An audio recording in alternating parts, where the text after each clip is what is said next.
Hello friends, नमस्ते। आप सभी का स्वागत है अपने चैनल कथा साहित्य दर्पण में, जो हिंदी साहित्य की महत्वपूर्ण कहानियों की श्रृंखला उपलब्ध कराने वाला चैनल है। यहाँ पर विभिन्न पाठ्यक्रमों से लगी हुई महत्वपूर्ण कहानियों की श्रृंखला आपको प्राप्त होगी, तो आप चैनल को सब्सक्राइब कर लें, ऐसा हमारा विनम्र अनुरोध है। आज हम लोग सुनेंगे जयशंकर प्रसाद जी की बहुत ही प्रसिद्ध कहानी इंद्रजाल। इस नाम से उनका कहानी संग्रह भी है और कहानी भी। स्वयं जयशंकर प्रसाद जी हिंदी साहित्य के पुरोधा हैं और हिंदी साहित्य के इतिहास में एक विशेष स्थान रखते हैं। वैसे तो वह प्रसिद्ध ऐतिहासिक नाटककार हैं, पर उन्होंने कहानियाँ भी लिखी। कहानी जगत में उनकी कहानियों का अप्रतिम योगदान रहा है। तो आज हम उनके महत्वपूर्ण कहानी संग्रह इंद्रजाल की शीर्षक कहानी पढ़ेंगे, इंद्रजाल। तो आइए चलते हैं कहानी पर। गांव के बाहर एक छोटे से बंजर में कंजरों का एक दल पड़ा था। उस परिवार में टट्टू, भैंस और कुत्ते मिलाकर 21 प्राणी थे। उसका सरदार मैकू लंबी चौड़ी हांडियों वाला एक अधेड़ पुरुष था। दया माया उसके पास फटकने नहीं पाती थी। उसकी घनी दाढ़ी मूंछों में भी प्रसन्नता की हंसी छिपी रहती थी। गांव में भीख मांगने के लिए जब कंजरों की स्त्रियां जाती तो उनके लिए मैकू की आज्ञा थी कि कुछ न कुछ मिलने पर अपने बच्चों को निर्दयता से गृहस्थ के द्वार पर जो स्त्री न पटक देगी उसे भयानक दंड मिलेगा। उस निर्दय झुंड में गाने वाली एक लड़की थी और एक बांसुरी बजाने वाला युवक। ये दोनों भी गांव जाकर जो पाते वह मैकू की चरणों में लाकर रख देते। फिर भी गोली और बेला की प्रसन्नता की सीमा न थी। उन दोनों का नित्य संपर्क ही उनके लिए स्वर्गीय सुख था। इन घुमक्कड़ों के दल में ये दोनों विभिन्न रुचि के प्राणी थे। बेला वेड़िन थी। माँ के मर जाने पर अपने शराबी और अकर्मण्य पिता के साथ वह कंजरों के हाथ लगी।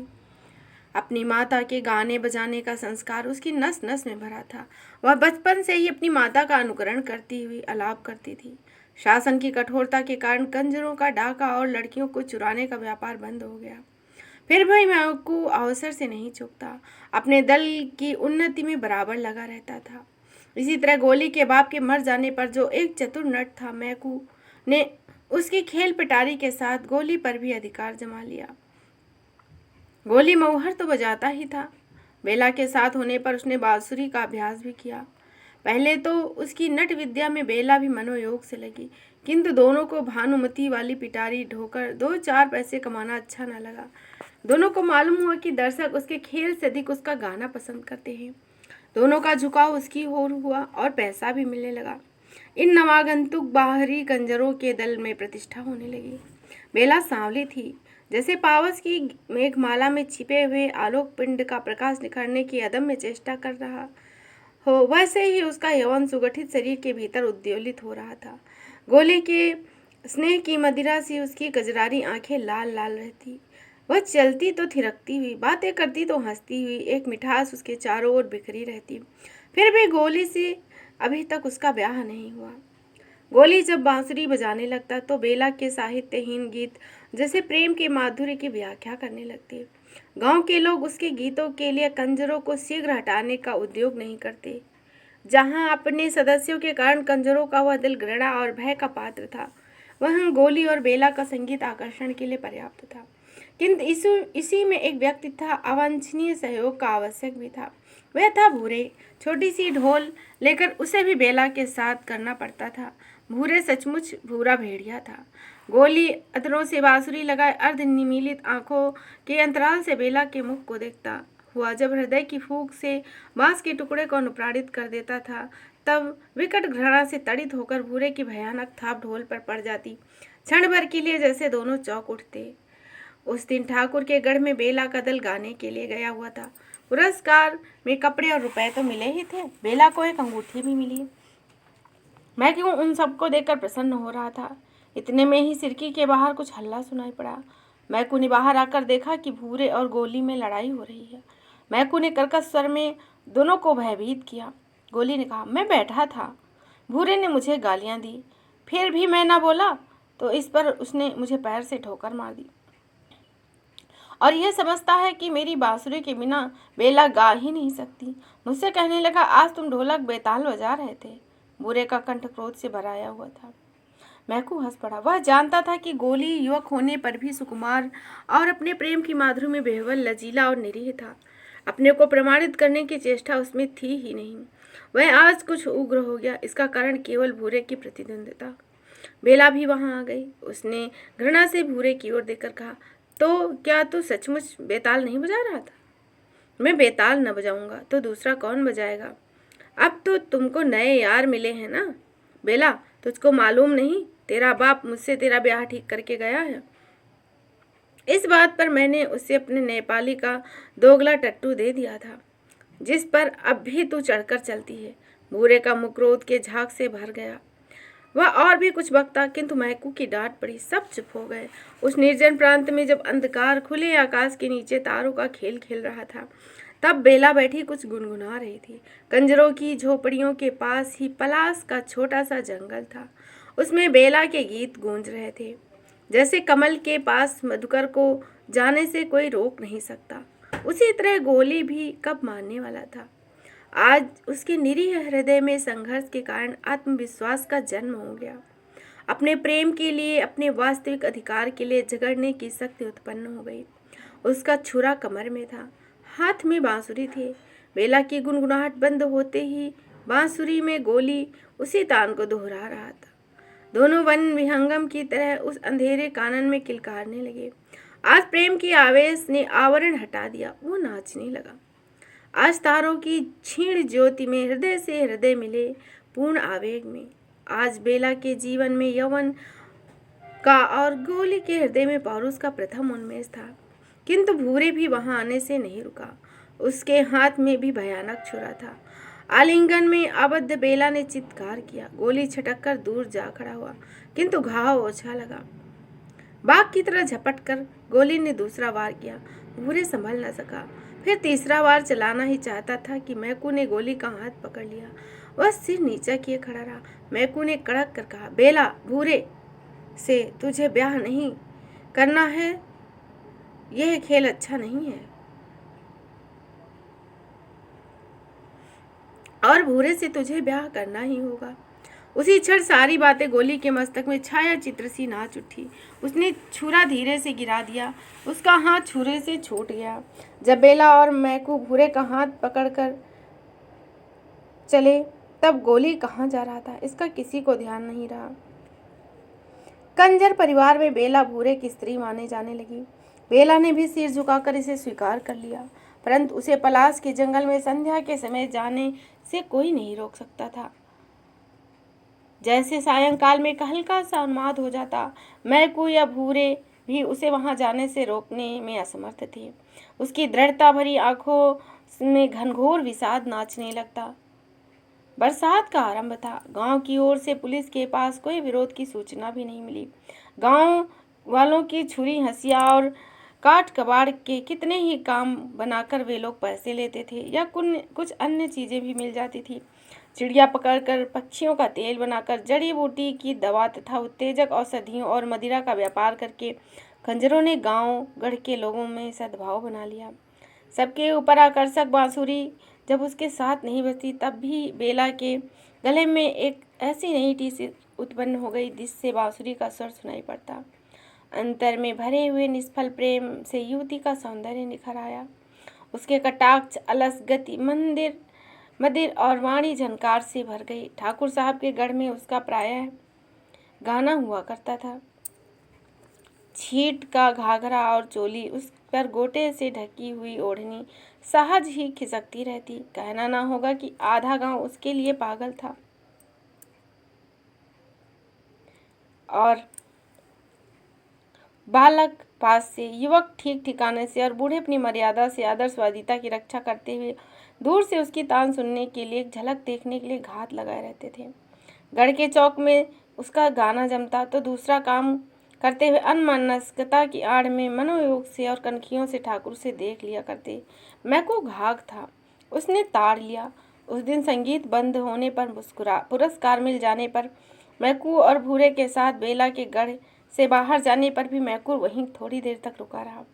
ठाकुर ने उसे देखकर पूछा, क्या है सरकार, कुछ कहना है क्या? यह छोकरी इस गांव से जाना नहीं चाहती। उधर पुलिस तंग कर रही है। जाना नहीं चाहती? क्यों? वह तो घूम घाम कर गढ़ में आ जाती है, खाने को मिल जाता है। मैकू आगे की बात चुप होकर कुछ कुछ संकेत भरी मुस्कुराहट से कह देना चाहता था। ठाकुर के मन में हलचल होने लगी। उसने दबाकर प्रतिष्ठा का ध्यान करके ठाकुर से कहा, तो मैं क्या करूं? सरकार, वह तो सांझ होते ही पलास के जंगल में अकेली चली जाती है, वहीं बैठी हुई बड़ी रात तक गाया करती है। ठाकुर ने कहा, एक दिन सरकार धमका दें तो हम लोग उसे ले देकर आगे कहीं चले जाएं। अच्छा। मैं कुजाल फेंक कर चला गया। 1000 की बोहनी की कल्पना करके वह अपनी सिरकी पर बैठ हुक्का गुड़गुड़ाने लगा। बेला के अंदर अंग की मेघमाला प्रेमरास की रजत रेखा से उद्भासित हो उठी। उसके हृदय में यह विश्वास जन्म गया कि भूरे के साथ घर बसाना गोली के प्रेम के साथ विश्वासघात है। उसका वास्तविक पति तो गोली ही है। बेला में यह उच्छल संखल भावना विकट तांडव करने लगी। उसके हृदय में वसंत का विकास था, उमंग में मलयानिल की गति थी, कंठ में वनस्थली की काकली थी, आंखों में कुसुमोत्सव था और प्रत्येक आंदोलन में परिमल का उद्गार था। उसकी मादकता बरसाती नदी की तरह बेगवती थी। आज उसने अपने जूड़े में जंगली करौंदे के फूलों की माला लपेटकर भरी मस्ती में जंगल की ओर चले जाने के लिए पैर बढ़ाया। भूरे ने डांट कर कहा, कहाँ चली? यार के पास, उसने छूटते कहा। बेला के सहवास में आने पर अपनी लघुता को जानते हुए मन महसूस कर भूरे ने कहा, तो खून कराए बिना चैन नहीं लेगी। बेला की आंखों में गोली का और उसके परिवर्धमान प्रेमांकुर का चित्र था, जो उसके हट जाने पर विरह जल से हरा भरा हो गया। बेला पलास के जंगल में अपने बिछड़े हुए प्रियतम के उद्देश्य से 2-4 विरह वेदना की ताने प्रतिध्वनि छोड़ आने का काल्पनिक सुख नहीं छोड़ सकती थी। उसका एकांत संध्या की बरसाती झिल्लियों की झनकार से वायुमंडल गुंजा रहा था। बेला अपने परिचित पलास के नीचे बैठकर गाने लगी, जीनत नाही बदल गए नैना। ऐसा मालूम होता था कि सचमुच गोली उस अंधकार में अपरिचित की तरह मुंह फिराकर चला जा रहा है। बेला की मनोवेदना पहचानने की क्षमता उसने खो दी। बेला का एकांत की में विरह निवेदन उसकी प्रणय भावना को और भी उत्तेजित कर रहा था। पलास के जंगल की उस कातर कुहुक से गूंज रहा था। सहसा उस निस्तब्धता को भंग करते हुए घोड़े सवार आकर वहां रुके। अरे बेला, तू यहाँ क्या कर रही है? बेला की स्वर लहरी रुक गई। उसने देखा ठाकुर साहब महत्व का संपूर्ण चित्र कई बार, जिसे उसने अपने मन की असंयत कल्पना में दुर्गम शैल श्रृंग समझकर अपने भ्रम पर अपनी हंसी उड़ा चुकी थी। वह सकुच कर खड़ी हो रही, बोली नहीं। गोली को छोड़कर भूरे के साथ रहना क्या उचित है? और नहीं तो फिर? ठाकुर ने कहा, तो तुम्हारे साथ कोई नहीं है? कोई जानवर निकल आवे तो? बेला खिलखिलाकर हंस पड़ी। ठाकुर का प्रमाद बढ़ चला। घोड़े से झुककर उसका कंधा पकड़ते हुए कहा, चलो तुमको पहुंचा दें। उसका शरीर कांप उठा और ठाकुर आवेश में भर रहे थे। उन्होंने कहा, बेला, मेरे यहाँ चलो। भूरे मेरा पति है। बेला के इस कथन में भयानक व्यंग था। वह भूरे से छुटकारा पाने के लिए तरस रही। उसने धीरे से अपना सिर झुकाकर ठाकुर की जांघ से सटा दिया। एक क्षण के लिए दोनों चुप थे। फिर उसी समय अंधकार में 2 मूर्तियों का प्रादुर्भाव हुआ। कठोर कंठ से भूरे ने पुकारा, बेला। सावधान हो गए ठाकुर। उनका हाथ बगल की तलवार की मूठ पर जा पड़ा। भूरे ने कहा, जंगल में तू किस लिए आती थी, यह मुझे आज मालूम पड़ा। चल, तेरा खून पिए बिना न छोड़ूंगा। ठाकुर के अपराध का आरंभ तो उनके मन में हो ही चुका था। उन्होंने अपने को छिपाने का प्रयत्न किया। कड़क स्वर में बोले, खून करने से पहले अपनी बात भी सोच लो। मुझ पर संदेह करते हो? यह तुम्हारा भ्रम है। मैं को आगे आया। उसने कहा, सरकार, बेला अब कंजरों के दल में नहीं रह सकेगी। तो तुम कहना क्या चाहते हो? ठाकुर साहब अपने में आ रहे थे, फिर भी घटना चक्र से विवश थे। अभी आपके पास रह सकती है। भूरे इसे लेकर हम लोगों के संग नहीं रह सकता। मैं को पूरा खिलाड़ी था। उसके सामने उस अंधकार में रुपए चमक रहे थे। ठाकुर को अपने अहंकार का आश्रय मिला। थोड़ा सा विवेक जो उस अंधकार में झिलमिला रहा था बुझ गया। उसने कहा, तब तुम क्या चाहते हो? 1000। चलो मेरे साथ, कहकर बेला का हाथ पकड़ ठाकुर ने घोड़े को आगे बढ़ाया। भूरे कुछ बुनबुना रहा था, पर मैकू उसे दूसरी ओर भेजकर ठाकुर का संग पकड़ लिया। बेला रिकाब पकड़े चली जा रही थी। दूसरे दिन कंजरों का दल उस गांव से चला गया। ऊपर की घटना को कई साल बीत गए। बेला ठाकुर की एकमात्र प्रेमिका समझी जाती थी। अब उसकी प्रतिष्ठा अन्य कुल वधुओं की तरह होने लगी। नए उपकरणों से उसका घर सजाया गया, उस्तादों से गाना सीखा। गढ़ के भीतर उसकी छोटी साफ सुथरी हवेली थी। ठाकुर साहब की उमंग की रातें वहीं कटती। फिर भी ठाकुर कभी प्रत्यक्ष देख पाते कि बेला उनकी नहीं है, वह न जान पाते कैसे भ्रम में वह पड़े रहे। बात निभाने की आ पड़ी। एक दिन एक नट आया, उसने अनेक तरह के खेल दिखाए। उसके साथ उसकी स्त्री थी, वह घूंघट ऊंचा नहीं करती। खेल दिखलाकर जब पिटारी लेकर जाने लगा तो कुछ मन चले लोगों ने कहा, क्यों जी, तुम्हारी स्त्री कोई खेल नहीं करती? करती तो है सरकार, फिर किसी दिन दिखाऊंगा, कहकर चला गया। किंतु उसकी बांसुरी की धुन बेला के कानों में उन्माद का आवाहन कर रही थी। पिंजड़े की वन विहंगिनी को बसंत की फूली हुई डाली का स्मरण हो आया। दूसरे दिन गढ़ में भारी जमघट लगा। गोली का खेल जम रहा था। सब लोग उसके हस्त कौशल में मुग्ध थे। सहसा उसने कहा, सरकार, एक बड़ा भारी दैत्य आकाश में आ गया है, मैं उससे लड़ने जाता हूँ, मेरी स्त्री की रक्षा आप लोग कीजिएगा। गोली ने एक डोरी निकालकर उसको ऊपर आकाश की ओर फेंका। वह सीधी तन गई। सब देखते देखते गोली उसी के सहारे आकाश में चढ़ अदृश्य हो गया। सब लोग मुग्ध होकर भविष्य की प्रतीक्षा कर रहे थे। किसी को यह ध्यान नहीं रहा कि अब स्त्री कहाँ है। गढ़ के फाटक की ओर सबकी दृष्टि गई। गोली लहू से रंगा चला आ रहा था। उसने ठाकुर को सलाम किया और कहा, सरकार, मैंने उस दैत्य को हरा दिया, अब मुझे इनाम मिलना चाहिए। सब लोग उस पर प्रसन्न होकर रुपए की बौछार करने लगे। उसने झोली भर भर कर देखा और फिर कहा, सरकार, मेरी स्त्री भी अब मिलनी चाहिए। मैं भी, किंतु यह क्या, वहाँ तो उसकी स्त्री का पता नहीं। फिर गोली सिर पकड़कर शोक मुद्रा में बैठ गया। स्त्री पर उस खोजने पर भी उसकी स्त्री नहीं मिली तो उसने चिल्लाकर कहा, यह अन्याय इस राज्य में नहीं होना चाहिए। मेरी सुंदर स्त्री को ठाकुर साहब ने गढ़ के भीतर छिपा दिया है, यह मेरी योगिनी कह रही है। सब लोग हंसने लगे। लोगों ने समझा यह कोई दूसरा खेल दिखलाने जा रहा है। ठाकुर ने कहा, तो तू ही अपनी सुंदर स्त्री को गढ़ में जाके खोज ला। अंधकार होने लगा। उसने जैसे घबराकर चारों ओर देखने का अभिनय किया, फिर आंखें मूंद कर सोचने लगा। लोगों ने कहा, खोजता क्यों नहीं, कहाँ है तेरी सुंदर स्त्री? तो जाऊं ना सरकार? हाँ हाँ, जाता क्यों नहीं? भीतर से ठाकुर ने कहा। गोली नई हवेली की ओर चला। वह निशंक भीतर चला गया। बेला बैठी हुई तन्मय भाव से बाहर की भीड़ झरोके से देख रही थी। जब उसने गोली को समीप आते देखा तो वह कांप उठी। वहाँ कोई दासी न थी, सब खेल देखने में लगी हुई थी। गोली ने पोटली फेंककर कहा, बेला, जल्दी चलो। बेला के हृदय में तीव्र अनुभूति जागी।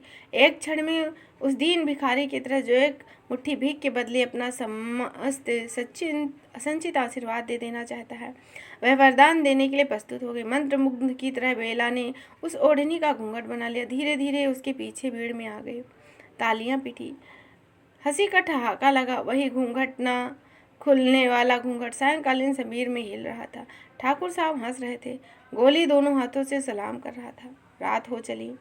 भीड़ के बीच गोली बेला को लिए जब फाटक के बाहर पहुंचा तब एक लड़के ने आकर कहा, इक्का ठीक है। तीनों तनकर उस पर जा बैठे। इक्का वेग से चल पड़ा। ठाकुर साहब अभी भी दरबार में बैठे हुए थे और सब लोग नट के खेलों की प्रशंसा कर रहे थे। तो इस तरह आप लोगों ने सुना जयशंकर प्रसाद जी की कहानी संग्रह इंद्रजाल की शीर्षक कहानी। आशा है आप लोगों को यह कहानी अवश्य पसंद आएगी। अगर कहानी पसंद आए तो आप कहानी को लाइक करें, अपने मित्रों में शेयर करें और चैनल को सब्सक्राइब करें और कमेंट के माध्यम से अपने सुझाव अवश्य बताएं। तो पुनः आपके समक्ष प्रस्तुत होंगे एक नए तथ्य के साथ। तब तक के लिए जय हिंद, जय हिंदी, धन्यवाद।